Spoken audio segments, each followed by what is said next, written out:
Assalamualaikum warahmatullahi wabarakatuh. Perkenalkan, nama saya Tessa Syawane Putri dengan NIM 24002057.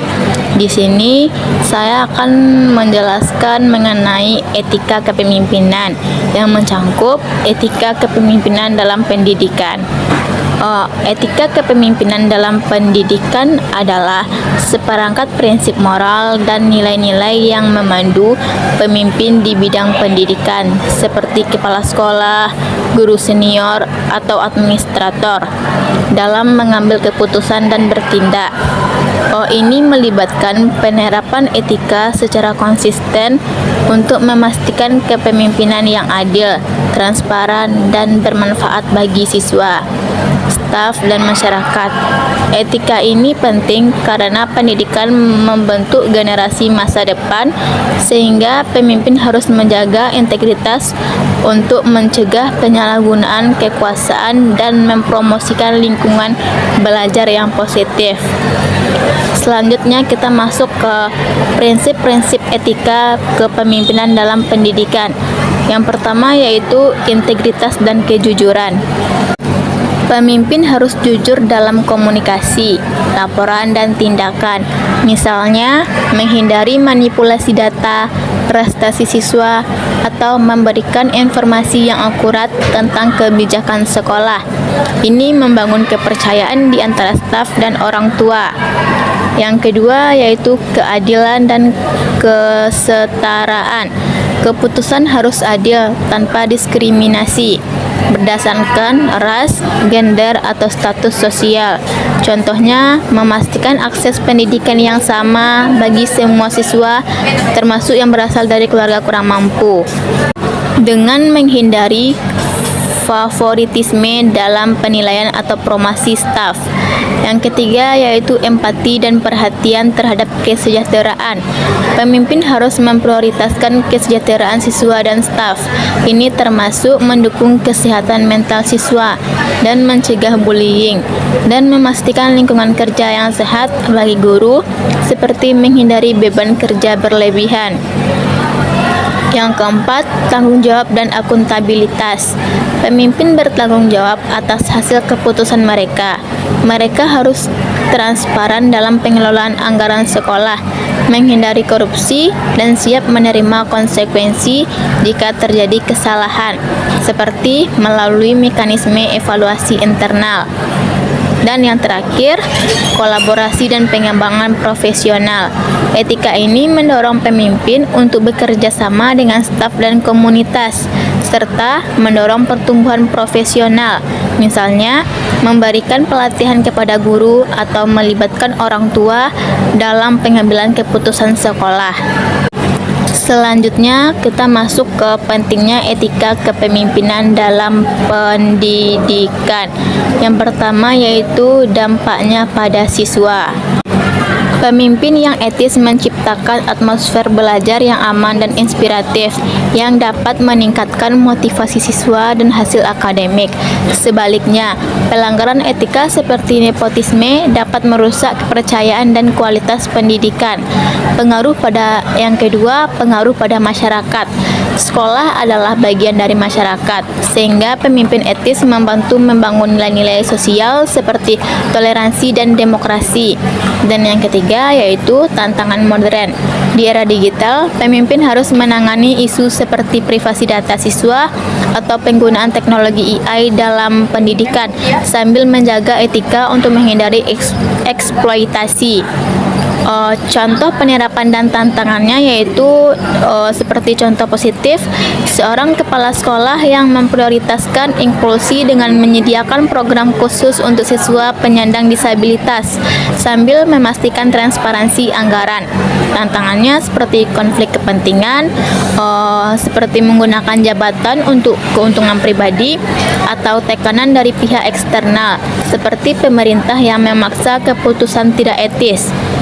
Untuk mengatasi ini, banyak negara menerapkan kode etik resmi seperti yang dikeluarkan oleh Kementerian Pendidikan di Indonesia yang memandu pemimpin sekolah. Dan selanjutnya kita masuk ke dilema etika dalam konflik. Dilema etika dalam kepemimpinan pendidikan adalah situasi di mana pemimpin pendidikan seperti kepala sekolah, direktur, atau administrator dihadapkan pada konflik antara nilai-nilai etis yang bertentangan.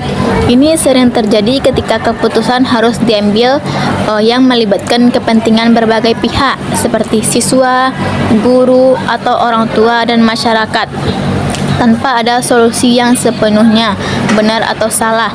Dilema ini muncul karena kepemimpinan pendidikan tidak hanya tentang manajemen operasional, tetapi juga tentang memelihara integritas moral, keadilan, dan kesejahteraan semua stakeholder. Dan masuk ke karakteristik dilema etika.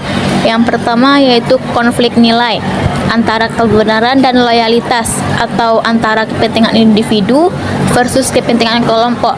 Yang kedua yaitu konsekuensi. Setiap pilihan memiliki risiko seperti kerugian moral, hukum, atau sosial. Dan yang ketiga, tidak ada jawaban sederhana, seperti pemimpin harus menimbang bukti, norma etis seperti kode etik profesi, dan dampak jangka panjang.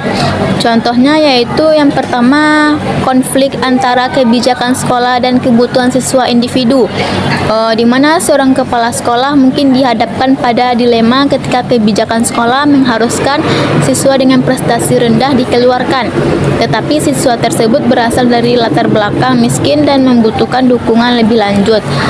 Pilihan etisnya yaitu apakah mematuhi kebijakan untuk menjaga standar sekolah atau melanggarnya untuk memberikan kesempatan kedua. Ini melibatkan nilai keadilan sosial versus kepatuhan atau aturan. Yang kedua yaitu penggunaan teknologi dan privasi. Dengan adopsi pembelajaran daring, pemimpin mungkin menghadapi dilema antara memantau aktivitas siswa untuk keamanan versus melanggar privasi. Misalnya menggunakan data siswa untuk analisis performa tanpa izin yang bertentangan dengan etika privasi. Selanjutnya kita masuk ke kode etik dan profesionalisme. Kode etik dalam kepemimpinan pendidikan adalah seperangkat prinsip, aturan, dan standar perilaku yang mengatur tindakan para pemimpin pendidikan seperti kepala sekolah, administrator, atau pengawas untuk memastikan integritas, keadilan, dan kualitas pendidikan. Kode ini bertujuan mencegah konflik kepentingan seperti mempromosikan etika moral dan melindungi hak siswa, guru, dan masyarakat. Sementara itu, profesionalisme kepemimpinan pendidikan merujuk pada penerapan kompetensi teknis, etika, dan tanggung jawab sosial dalam pemimpin institusi pendidikan. Ini mencakup kemampuan untuk membuat keputusan yang bijak, memotivasi tim, dan menjaga standar tinggi dalam pengajaran dan administrasi. Profesionalisme melampaui kode etik dengan menekankan pengembangan diri berkelanjutan, kolaborasi, dan inovasi, sementara kode etik lebih bersifat regulatif. Selanjutnya kita masuk ke jenis kode etik. Yang pertama yaitu kode etik internasional, UNESCO Code of Ethics of Teacher. Prinsip global yang menekankan hak asasi manusia, kesetaraan gender, dan penghormatan terhadap keragaman budaya. Pemimpin pendidikan harus memastikan bahwa kebijakan sekolah mendukung inklusi dan mencegah diskriminasi. Fokusnya yaitu integritas, profesionalitas, dan tanggung jawab sosial. Contohnya, pemimpin harus menghindari nepotisme dan mempromosikan transparansi dalam pengelolaan anggaran sekolah. Yang kedua yaitu Kode Etik Nasional Indonesia. Kode Etik Guru Indonesia Permendikbud nomor 87 tahun 2014 mengatur perilaku guru dan pemimpin pendidikan, termasuk kepala sekolah. Prinsip utamanya yaitu kesetiaan pada tugas, kejujuran, dan pengembangan profesional. Pemimpin harus memimpin dengan teladan, menghindari korupsi, dan memprioritaskan kesejahteraan siswa. Selanjutnya, Kode Etik Pendidik dan Tenaga Kependidikan. Dari Kementerian Pendidikan dan Kebudayaan menekankan etika dalam pengambilan keputusan, seperti menjaga kerahasiaan data siswa dan mendorong pembelajaran berkualitas.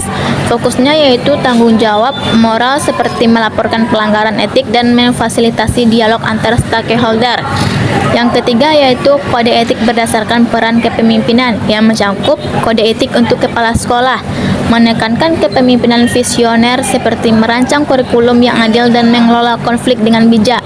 Contohnya kode dari National Association of Elementary School Principals yang mendorong kolaborasi dengan orang tua dan komunitas. Selanjutnya, kode etik untuk administrator pendidikan tinggi, seperti dari American Association of University Administrator, yang meliputi etika dalam penelitian, pengadaan dana, dan pengelolaan sumber daya manusia. Pemimpin harus menghindari plagiarisme dan memastikan akuntabilitas. Dan selanjutnya, kode etik untuk pengawas atau inspektor pendidikan, fokus pada pengawasan yang objektif seperti menghindari bias dalam evaluasi sekolah dan mempromosikan perbaikan berkelanjutan. Selanjutnya, yang keempat, kode etik berdasarkan prinsip umum yang mencangkup integritas dan kejujuran. Pemimpin harus jujur dalam pelaporan hasil belajar dan pengelolaan keuangan, menghindari manipulasi data. Yang kedua yaitu kesetaraan dan inklusi, memastikan akses pendidikan yang adil untuk semua siswa, termasuk yang berkebutuhan khusus tanpa diskriminasi berdasarkan gender, etnis, atau ekonomi. Selanjutnya, tanggung jawab dan akuntabilitas, bertanggung jawab atas keselamatan siswa seperti menangani bullying atau kekerasan dan melaporkan pelanggaran hukum. Selanjutnya, pengembangan profesional, mendorong pelatihan berkelanjutan untuk diri sendiri dan staf, serta mempromosikan inovasi dalam metode pengajaran. Dan yang terakhir, kolaborasi dan etika sosial, membangun kemitraan dengan masyarakat dan menghindari konflik kepentingan seperti menerima suap dari pemasok bahan ajar. Kesimpulan dari ketiga materi di atas adalah etika kepemimpinan dalam pendidikan memandu pemimpin untuk bertindak dengan integritas dan keadilan guna mendukung lingkungan belajar yang efektif. Dilema etika muncul dalam konflik seperti memilih antara kepentingan pribadi dan kolektif, memerlukan keputusan bijak untuk menghindari kerugian. Kode etik dan profesionalisme melalui aturan seperti Permendikbud nomor 87 tahun 2014 dan pengembangan kompetensi berkelanjutan, memastikan akuntabilitas dan inovasi sehingga mendorong pendidikan yang inklusif dan berkualitas. Mungkin hanya itu saja yang dapat saya sampaikan. Kalau ada kata yang salah mohon dimaafkan. Wassalamualaikum warahmatullahi wabarakatuh.